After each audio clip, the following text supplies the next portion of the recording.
Everybody take a stand.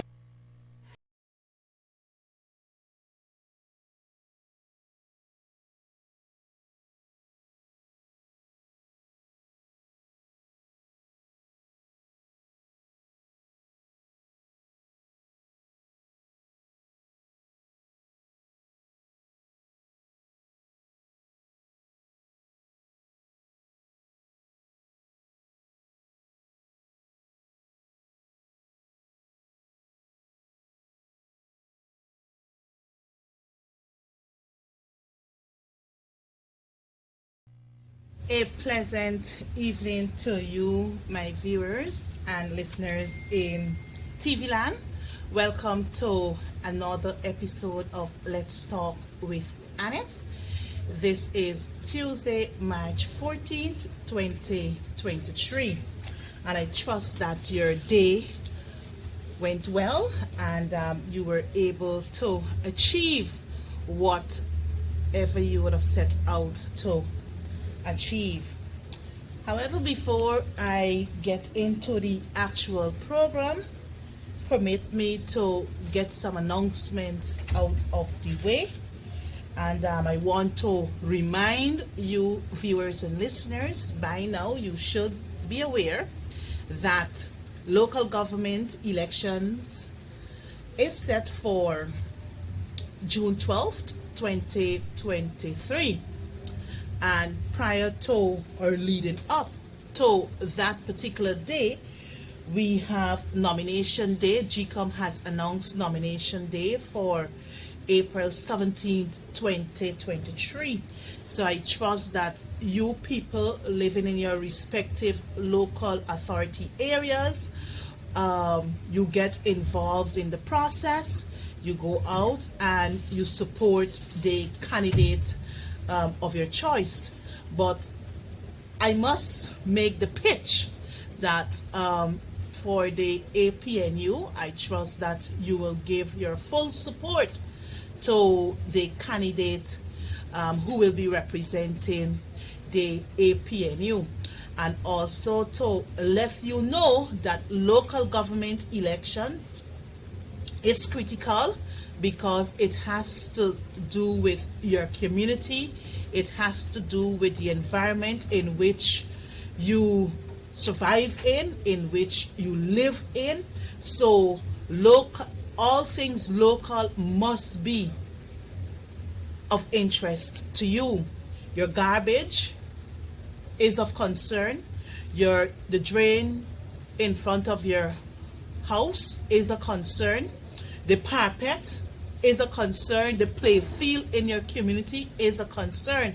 So all these things local should be of concern to you.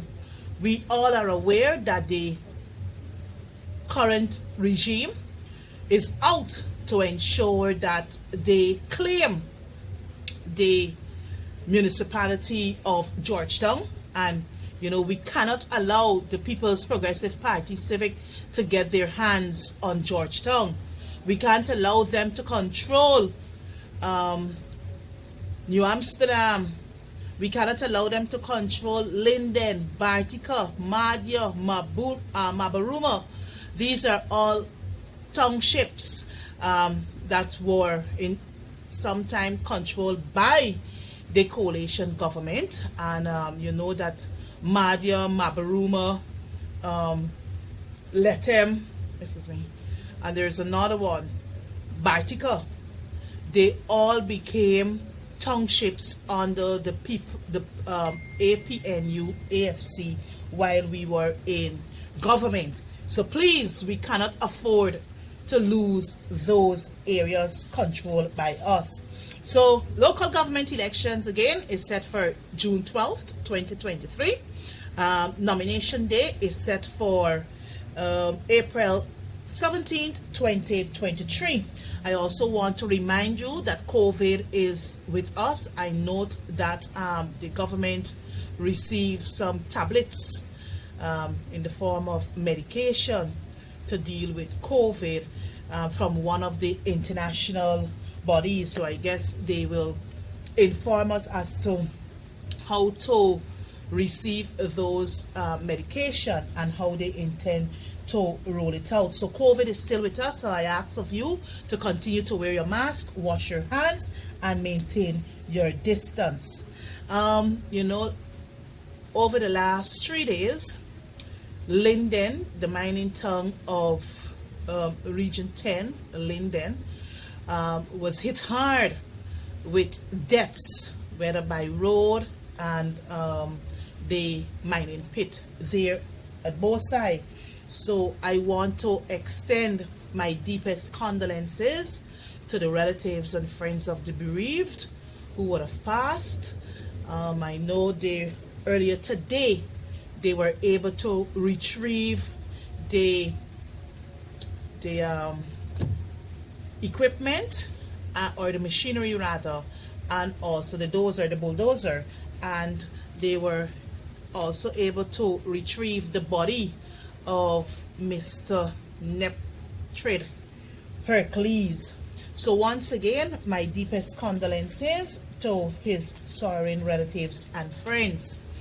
For those of you who are celebrating a birthday, a wedding anniversary, a newborn, congratulations to you. And for those of you who might have lost a loved one, kindly accept my deepest condolences, right? Well, this evening it will be me, myself, and I.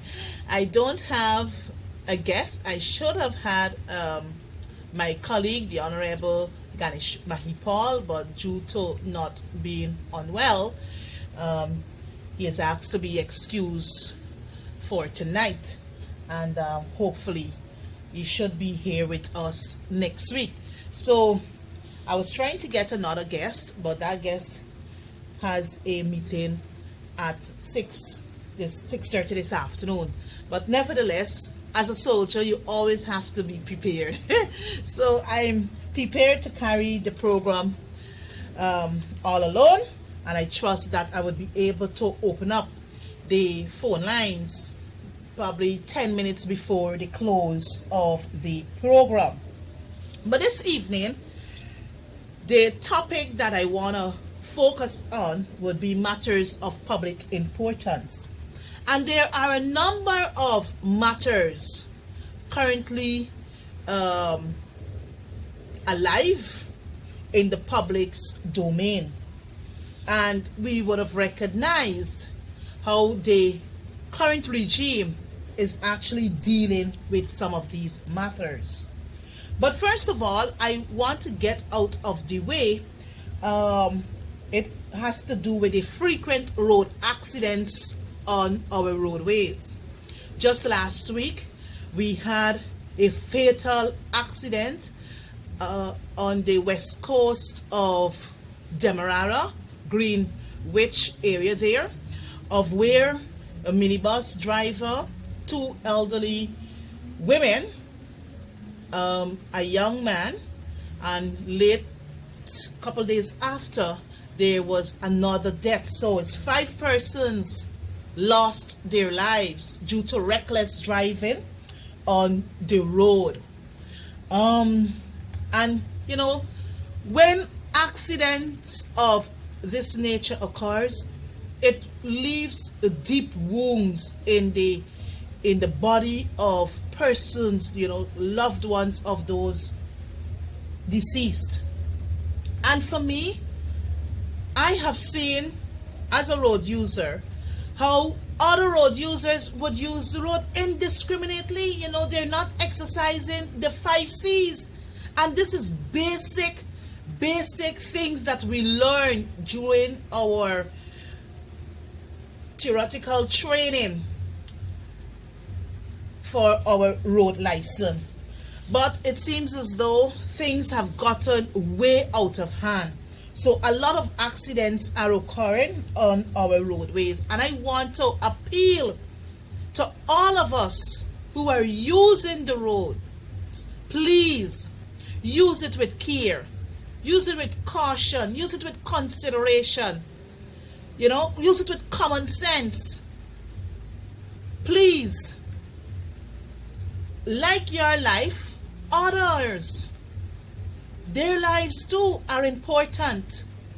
You know what happened there last week on the west coast of Demerara could have been avoided. But these huge trucks, the JSCIs and all the other trucks, the Valves Construction Company, they use these roads as though, they alone are road users. They're not considering the man who rides a cycle, the woman who walks on the sidewalk with a child, or, the motorist, that single woman who's driving home on a daily basis. No, you go on the East Bank corridor, you see the lawlessness there. And then added to that, we have these private vehicles with these red and blue flashing lights as though they're police officers, as though they're, with the president or the prime minister's entourage, or though they're working at some hospital, as though, ambulance services. This is the lawlessness on the roadways, and it got to stop. It must stop. And I will be honest with you, my viewers. I use the road, and whenever I hear a siren, and once I look in my rear view mirrors, and it's not the police, it's not the president, it's not the prime minister, it's not the ambulance or the fire tender, I don't give way. I don't give way. Because if they really want to get me off the road, they gotta push me off the road. The lawlessness got to stop. And as Guyanese, we must know our rights. You have pride, even motorcycles. Not police cycles. I'm talking about private motorcycles. Red and blue flashing lights, because apparently you can access these lights in the accessory stores. It is unfair. We have laws governing the use of our roadways, and by right, we must be compliant. And the police, the traffic department, they gotta step up, man. They gotta do more. Commissioner Acton Hicken, you got to do more. You know the right thing, sir. Do the right thing. Let the law be enforced. You can't have one law for Ferguson, one law for Tom Jones, one law for this body, and a separate law for the People's Progressive Party, civic friends, families, and cronies. This nonsense got to stop. People are losing their lives cheaply, like animals on the road. The other issue I want to address here this evening has to do with the irregular hosting of post-cabinet meetings. My brothers and sisters, we have a regime currently in office, and every week, hopefully, they should be meeting as cabinet to make decisions regarding the affairs of our nation. Contracts are expected to be given, it's no objection at that level. Ministers, even senior public servants, are expected to travel. And all of this is borne by taxpayers. So after each cabinet meeting, the nation ought to be briefed as to which minister going where, for what purpose, how much is expected to be expended. This amount of contracts have been given, it's no objection, to X contractor for X project to be done at X cost. You're not hearing these things, but all you're doing, you're reading in the newspapers, or all we're seeing in the newspapers is contracts signing away. One point, the Ministry of Agriculture alone. Today I saw on one of the online media outlet, $1.8 billion in infrastructure works for the Ministry of Agriculture. 1.8 billion Guyana dollars. When were these contracts tendered? This is what is happening in our country. And as Guyanese, we got to start questioning. Don't leave everything to the opposition. Yes, we're trying our utmost. But you as taxpayers, you as Guyanese, you got to ask the questions. Who are you afraid of, Jagdio?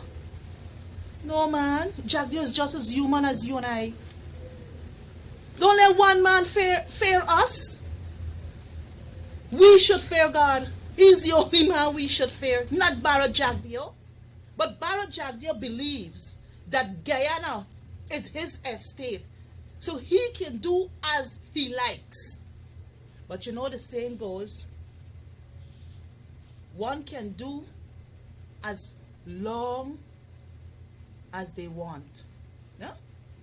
Or one can do whatever they want, but not as long as they can do. I mean, I might have paraphrased it in some extent. But this is what is happening. So we as a nation, we as a people, we are not brought up to date as to what is happening at the level of the cabinet. So these are things we must question. Appointment of the vice president. You know, this is a big issue in the media. And you would have heard us in the opposition saying that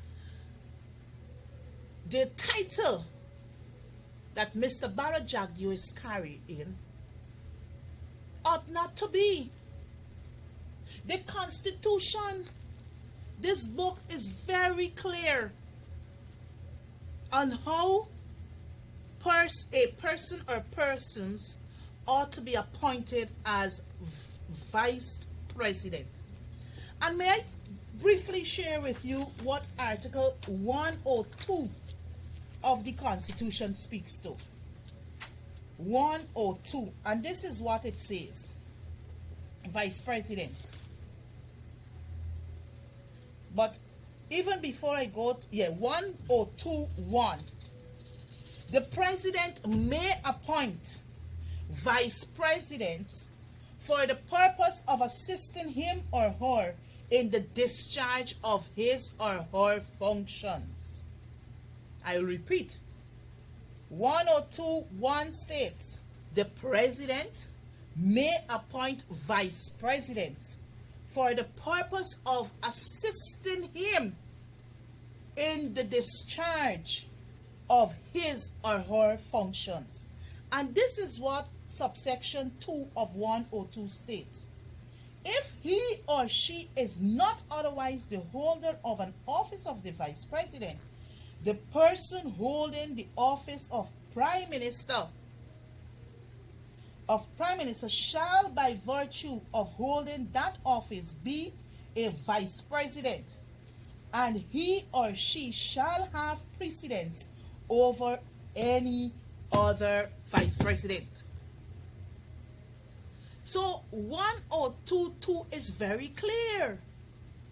We have a prime minister, and by right, that prime minister, in the person of Mr. Mark Phillips, should be prime minister and first vice president. Or if you don't want to appoint others as vice presidents, well, it will be prime minister and vice president. This is what the coalition did. You would recall, you had Mr. David Granger as president. Then you had Mr. Moses Nagamutu as prime minister and first vice president. Then you had Mr. Kyle Greenidge, Minister of Home Affairs and second vice president. Thirdly, you had Mr. Ramjutan as Minister of Home Affairs. Kyle Greenidge was Minister of Foreign Affairs. So Mr. Kemraj Ramjutan was Minister of Public Security and third vice president. Then you had Mr. Sidney Aycock, Minister of Indigenous Peoples Affairs and fourth vice president. But what we have now in the People's Progressive Party Civic is a man who can no longer hold the position as president, and I'm speaking about Mr. Barrow Jagdeo, because the Constitution is clear. 2 terms. When you finish serving 2 terms, you should go your way. Write books. Do something. Have some foundation established. That is what Mr. Jagdeo is supposed to be doing. So all the money allegedly he has, by virtue of us taxpayers, should be helping the poor, the less fortunate people in our society. But this is not happening. He likes power. He likes to dictate. So he believes that he got to be up front and center. So what he gave himself, he can't be president, so let me be Vice President Jagdeo. And we are getting mixed up. We are allowing these people to impose the wrong. I don't refer to Mr. Jagdeo as Vice President because I know what the Constitution says. So I am not going to blindly refer to him as that person, because they are flouting the laws of this land. And by right, we must be able to call him out on that. And poor Irfanadi don't know better, so he can't really act. Because it's on Jagdeo's strength, he was made president. Don't forget, a man with 19 fraud charges, a man yet to say to this nation, this is my CXC, this is my degree, or this is my diploma, then your degree, then this is my master's, then, this is my PhD. I have published my dissertation on X date, Y month, on which website. So these are the things, Guyanese, we are allowing the wrongs. And these things must be corrected. You cannot see a wrong and try to make it right. Wrong can never justify right. So these are the things we have to call out. So this man parading as vice president, he's not a vice president. He's not a vice president. So he wants to be vice president. He's holding the reign as minister of finance. He's also in charge of the oil and gas sector, because you don't hear nothing much from Vikram Bharat. You don't hear anything much from Ashni Singh. The only time you're probably hearing from Ashni Singh, 1, when budget's got to be presented. 2, when they're coming for more money. That's the only time you might be hearing from Ashni Singh. Or if he has to make some presentation somewhere and cut something open, that's the only time you see Ashni Singh, and that's the only time you hear from Ashni Singh. So my brothers and sisters, our country is in a serious dilemma. Democracy is out of the window. The rule of law is out of the window. Corruption has returned.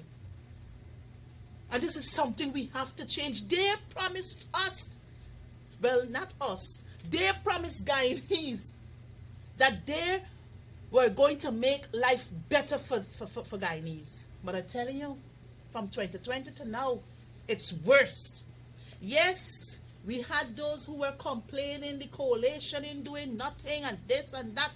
You know what? The difference between us as coalition, as the coalition government, and them as the current government, is that we hadn't the oil money.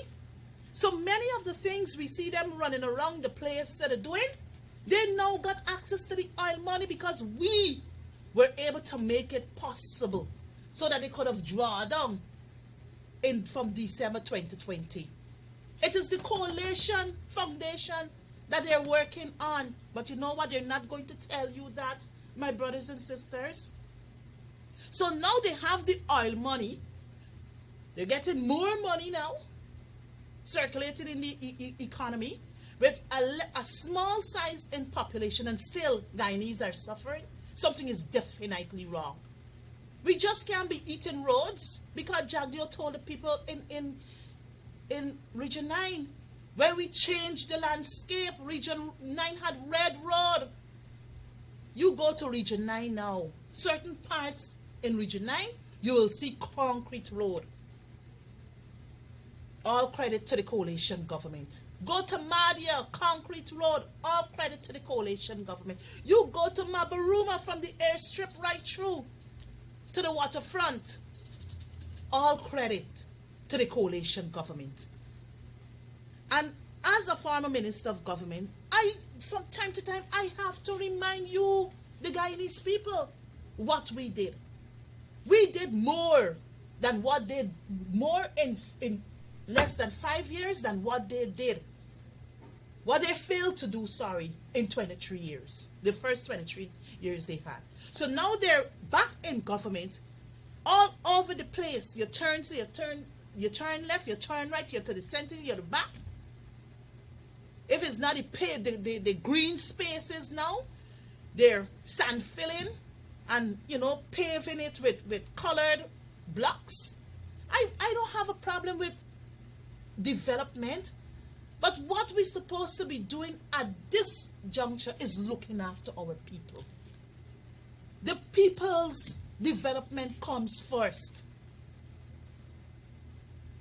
But we know with construction and infrastructure development, that's how the thief in the money. That's how the thief in the money, comrades.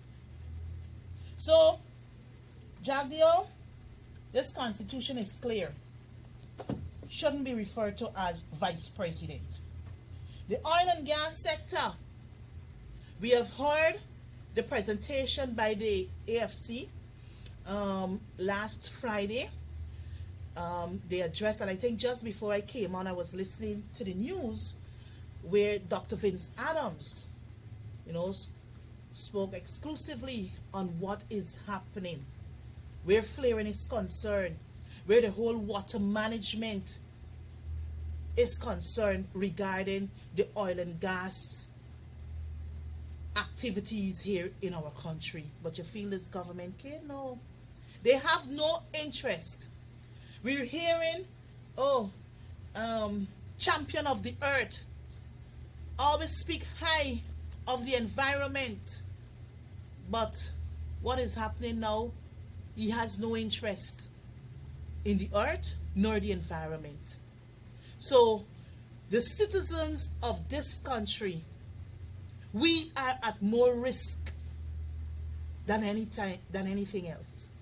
But it seems as though the people who are there to manage the affairs of this nation, to ensure the health of its citizens are taken care of. No, they're allowing Exxon to do as they like, and these things are wrong. Can this happen in any other Caribbean country in the region? No. Can this happen in America? No. Can it happen in UK, in Europe? No. These countries have laws, and investors coming in, they have to conform to the laws of the land. You can't go law for Annette Ferguson, law for Exxon, law for this body, law for that body. The country has laws, and by right, these laws must be adhered to. So with the oil and gas sector, we still seeing high poverty rate in our country. We still have poor health services being delivered to our people. We still seeing in the school system what is happening there. We need more welfare officers in the schools. Just yesterday at Fort Wellington, a teacher was attacked by a parent. You parents got to behave yourself, man. Your children are going to school to learn. It is the teacher's responsibility, the educator's responsibility to train your child. Then going to school to fight. If they're wrong, if something happened in the school, by right, you must be able to visit the school and find out from the head teacher, the class teacher, what has happened, and try to have those matters addressed in a professional way. You are making bad for your children, parents. So please, we cannot condone such behaviors in the school system. High cost of living. Just today, a relative was saying to me, she would purchase like these 45 pounds of the 45 pounds bag of milk. It used to sell for $19,000. She said, my cousin, now it's 45,000. Sometimes if you go today, you go back next week, the price increased a little further. What is happening in our nation? And yet budget 2023 got $5 billion. And this government ain't telling me yet how this money will be rolled out. But I've put some questions in the National Assembly asking the Minister of Finance to provide the appropriate responses where this $5 billion to address, to cushion the cost of living in this country, how it will be rolled out. But how the Parliament, is meeting these days, I don't know when will be the next Parliament. Because since February 2nd, 2023, 1 month now, we haven't gone back to the House of the National Assembly to discuss critical issues. So the infrequent holding of the National Assembly indeed will hinder our performance in the National Assembly. Because by the time the questions are answered, the boat done gone afar. These things are unacceptable. They're unacceptable. But we will continue to highlight what is happening in this country. Viewers, listeners, the other matter of importance has to do with infrastructural development. And I'm sorry I don't have my colleague here this evening because he is a member of the Public Accounts Committee. And he will be able to share with us, I guess, whenever he appears, what is happening at that committee of the National Assembly. So what we're having now, viewers, is infrastructural developments. You look across this country in Georgetown, the main city council is responsible for the overall governance of the affairs of this city. Go down Cemetery Road, see what is happening on both east and western carriageway. Avinash Contracting Company. The city council was not properly consulted. Yes, I know the city would need or welcome the necessary assistance because of what is happening financially where they're concerned. So they can do major projects in the city. But when these projects are to be rolled out, you got to get the people who got responsibility for the management of the city to be a part of the discussion so that the projects can be properly monitored. It's only the city councillors would be able to say, well, here, if you dig here, this area is likely to flood whenever it rains. If you dig, sir, this area here will be affected. So what is happening now? Well, whenever the rain smiles, areas that would never flood before, now flooding. Because of what is happening, lack of consultation, lack of inclusivity. So this is what is going to happen. So you have works going on there, even out here, just at the Rumveld police station. External to that, I noticed they're doing concrete drains. So we see infrastructure works in concrete drains, they're doing their roads here, there, and everywhere, and then they're paving these green spaces, finding jobs for the boys, friends, families, and cronies at the expense of us taxpayers. So they're not adhering to the Fiscal Management and Accountability Act. Act number 20 of 2023. This act here states exactly how government treats with taxpayers' money. So I want to encourage you viewers, these acts are selling relatively cheap at the Parliament office there. You go there and you find out, and you can get this probably less than $500 or $300. Then we have the Procurement Act. This is Act number 8 of 2023. This act is clear. Procurement of goods and services. This act details how the procuring agency, whether the Ministry of Public Works, the Ministry of Housing, the Ministry of Local Government and Regional Development, they got to follow this act here. They must follow the Procurement Act. So what you find happening now, massive projects are not properly advertised for tendering, but these things, probably they're using selective tendering, which the act so permits. You can do sole sourcing, the act so permits. But if you're up in the year, budget just passed on the 2nd of February 2023. By right, all the monies for projects, we should see these projects being advertised. So I'm calling on the Public Procurement Commission, a constitutional body, to do more. You have to up the ante, because you're seeing projects being awarded to contracting companies that I never knew of.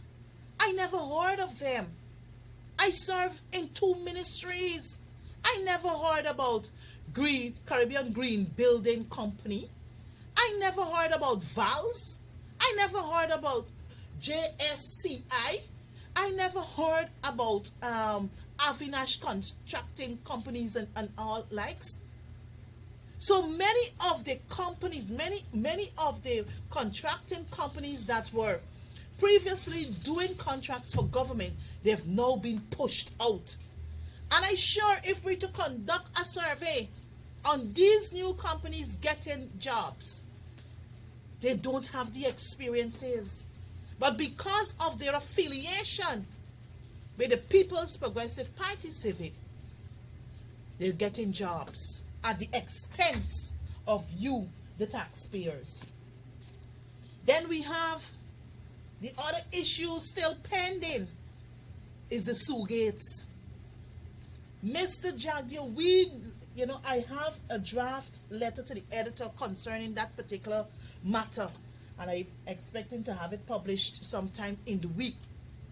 Asking, where is Mr. Sue?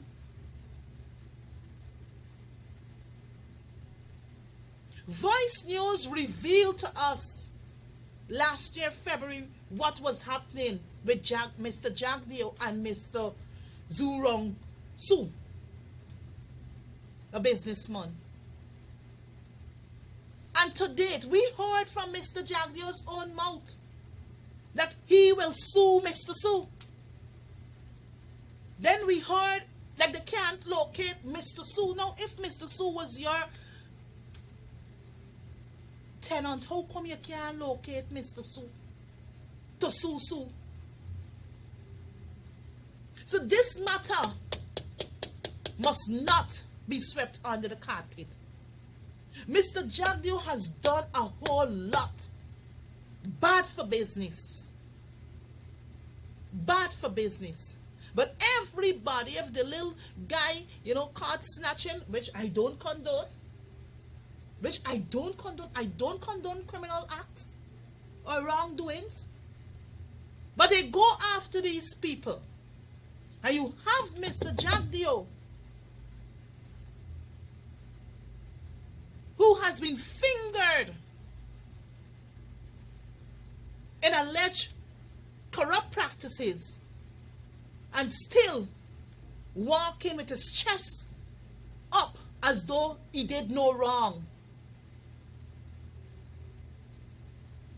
This man is just a complete shame. The other issue I want to touch on quickly has to do with what is happening to the residents out at Peters Hall area concerning the construction of the new Demerara Harbour Bridge.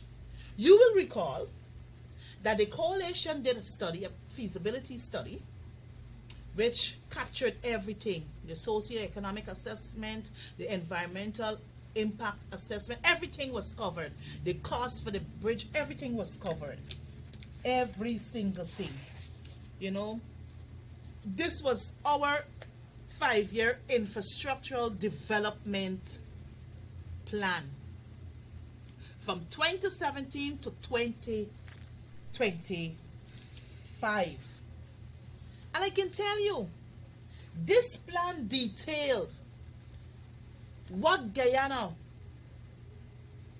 was expected to look like over this period. You have the new Demerara Harbour Bridge. The new Demerara Harbour Bridge. This is what the bridge would have looked like. The new Demerara Harbour Bridge.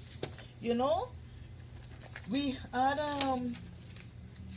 and I know later on in some other program I will, you know, probably try to address some of these things. But let me go back to the matter at hand. So the coalition coming out from the study, we said that the bridge, the findings from the consultancy or the consultancy is that the bridge, the best location for the bridge is at the Houston Versailles area. And you know, just by the Houston Secondary School there, that area there, right? That's where the new bridge, that's where the coalition, the study, the feasibility study, which was done in 2017, right? Found that that is the best suited location. Now the government changed, and it would have cost us $170 million to construct this bridge. 3-lane, low bridge. The government changed. Here comes the People's Progressive Party civic backing government. And they're now saying that the location will be Peters Hall. Well, we haven't seen a feasibility study. No consultation was done with stakeholders, whether you as citizens, the people living in the area, the businesses around. No consultation was done. Perhaps consultation was done in the cabinet room amongst a small few. That's where it was done. So they're claiming now that the bridge will cost in excess of $200 million. Remember, I tell you, coalition is $170 million. They now pegging it at 200 plus million Guyana dollars. I think 260 something million Guyana dollars. But here, what is the crux of the matter here? Is that they're now forcing people to remove, without properly consulting these people. They're now forcing people to move off the lands, to vacate their homes, so that they can be resettled in some other area, so that the construction work can start. But it would be good for me to share something with you. During the consideration of the estimates for 2023, Mr. Patterson asked a few questions, right, to the Honorable Minister of Public Works, right, concerning where the people were engaged and all manner of thing. Right? This is what Mr. Egel said in the Parliament on the 31st of January 2023 when we were considering the estimates for the Ministry of Public Infrastructure for Public Works. And this is what he said in answering Patterson's question. The minister would not approve designs, geotechnical and other technical things. We have asked that a supervisory firm, which we went out publicly and advertised for the supervision of this project. And it is some Politecnico out of Italy won this bid, and they are now the supervisory firm in place. Here it is. Just last Friday, an engagement was held with the contractor and the supervisory firm and my project team, and we will be able to keep the nation updated in another couple of weeks on various stages of where the bridge will be. Here? So, this response alone is saying to us that there's some confusion there. That there is some confusion there, because if you're saying that it's Peter's Hall, now you're telling the nation, you went out to bids and all kinds of things, you're telling the nation that Peter's Hall is the best location, but still yet, you've said in the National Assembly, you will keep the nation updated as to where the bridge will be. Something is wrong here? Moving on. As it relates to land, listen, as it relates to land acquisition, the Ministry of Housing has successfully, and I would like to say successfully negotiated, you hear? Negotiated and handled all of the properties that are in the path of the bridge, and we had no resistance from anyone not wanting to move. Well, you know the story gonna get a little more sweeter. I would like to report that to the House. Well, remember, this is what he stood in the National Assembly on the 31st of January. I'm reading from the answer, the official document of the National Assembly. Mr. Egel stood in the National Assembly and said that the people who are living in, but you remember the area where they said this bridge going to build is Peters Hall. So these people were engaged by the Ministry of Housing, and the people had no resistance. Well, viewers, listeners, on the 14th of February, Valentine's Day, residents in that same area, the same Peters Hall area, got their Valentine letter, their love letters, coming from the Ministry of the Central Housing and Planning Authority. You understand me? Planning Authority. And I'm sorry I don't have a hard copy here. And this letter was delivered, as I said, on Valentine's Day. Egel reported in the National Assembly on the 31st of January that the people were engaged long before. But still yet, on the 14th of February, the Central Housing and Planning Authority notice of removal. The government of Guyana is in the process of commencing the construction of the new Demerara Harbour Bridge. Your property situated at Parcel X in Block X East Bank Demerara Plantation Peters Hall has been identified within the project site that will be required to be removed. The Central Housing Planning Authority is tasked with the removal of all property and erections from the project site and has engaged yourself and other owners of property within the project site on the impending construction. The government of Guyana proposes the following for your consideration as we move this process forward. 1.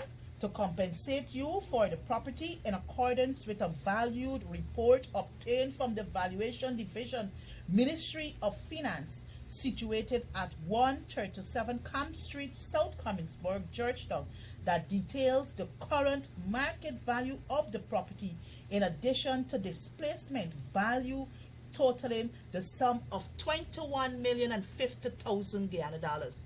You know, this is how we just operate. Unknowing to these people, you just went to the valuation department and got values to their properties done, and then coming to tell me that you value my property without my involvement for X amount of dollars. It can't work. It can't work like that.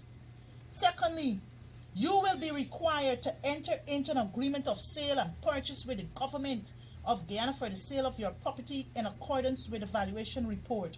Thirdly, alternatively, you will be given the opportunity to purchase a land with building from the Central Authority, or you will be given a land as a deed of gift. Fourthly, the government is willing to provide temporary accommodation to facilitate your relocation at the earliest opportunity. Take note that the Central Authority for and on behalf of the government of Guyana hereby issues this notice for you to remove from the property. Hear what I'm telling the people? Remove from the property no later than the end of April 2023. The PPPC had good? Y'all had good? You gonna give me a notice less than 2 months and telling me that I got to move within the 2 months? Something is definitely wrong. This bullyism got to stop. You have to find ways and means. This document, the Constitution of Guyana, is clear.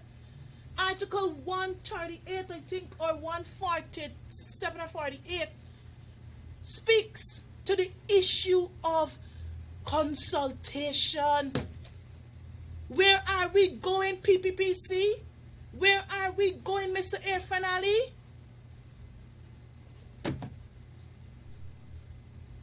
Accordingly, your full cooperation is expected as we seek to continue the development works to the commencement construction of the new Demerara Harbour Bridge. The Central Authority and the government of Guyana remain willing to meet with you to discuss your concerns in an amicable and judicious manner. Signed by Mr. Sherwin Greaves. Sherwin Greaves, the CEO at Central Housing and Planning Authority. Now, viewers, I have given you some facts just before reading the content of that letter to the affected residents. 1, the Minister of Public Works, you know this infrastructure thing in me. The Minister of Public Works stood in the National Assembly on the 31st of January and said to the Assembly and the people of Guyana, because the thing was live streamed, that these residents were consulted. These residents were engaged and there were no resistance. Now tell me,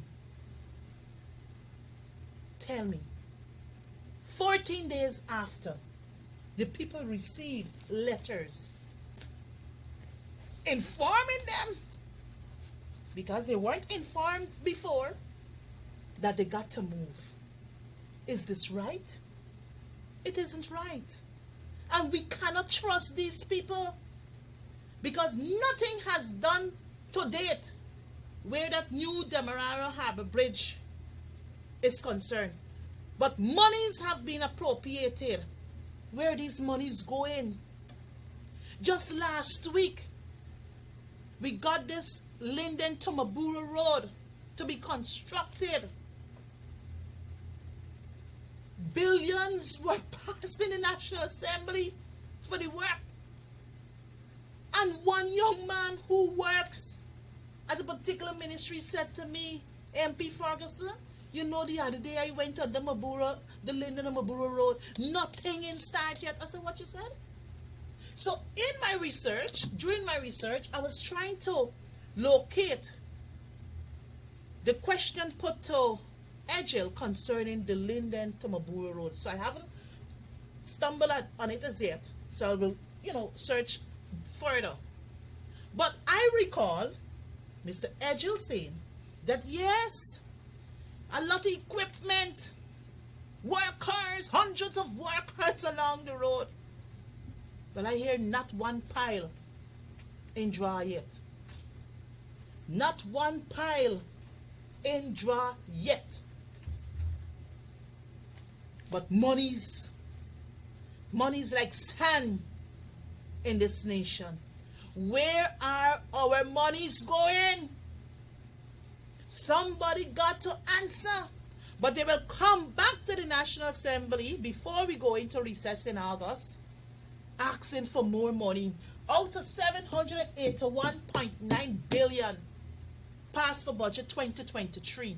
When you ask questions, well, if the Ministry of Public Works got 74 billion initially, and they're now coming back asking for a further $20 billion, and you seek to get answers on the first tranche of money, that's the 74 billion, you can't ask questions. The guard man, the speaker, he blocks you. No, you cannot ask questions on the $74 billion. You got to ask on the $20 billion. What nonsense is this? So it is a tough fight, my brothers and sisters in that National Assembly. You might believe or feel that we're not doing enough. We're not doing enough to hold this government accountable. I believe more can be done. I believe we have been doing. You would have seen us, taking matters to the courts. And we were successful. We were successful. So some of these matters you got to fight in the courts, and some you got to fight politically. But I'm saying to you, my brothers and sisters, I know time is upon us, so I can't take calls, so I'll defer it to next week. But I'm saying to you, my viewers, Guyana is in serious, serious trouble. The People's Progressive Party Civic, headed by Barra Jagdeo, the Dr. Doom. The Dr. Doom is doing more good, is doing more bad than good in this nation. We have seen people being victimized, and I'm sorry that time caught up on me, that I couldn't touch on, the young lady that they detained, passed through the courts, and charged her for terrorism. So they're driving fear into us. But they can't drive fear into me. They're driving fear into Guyanese. That if you protest, they will hold you now and charge you with treason. This book is clear. It speaks of our rights to a peaceful assembly. I think it's 138. Article 138 speaks to the right, our right to assemble. Wrong is wrong. Too many wrongs have been committed by this government, and the time is now for all of us to join together. Don't worry, this one day, and we gotta join as one people, one nation, One destiny, that's we motto. I know the motto from nursery way up to now, still now. So it can't change. So I'm saying to you, my brothers and sisters,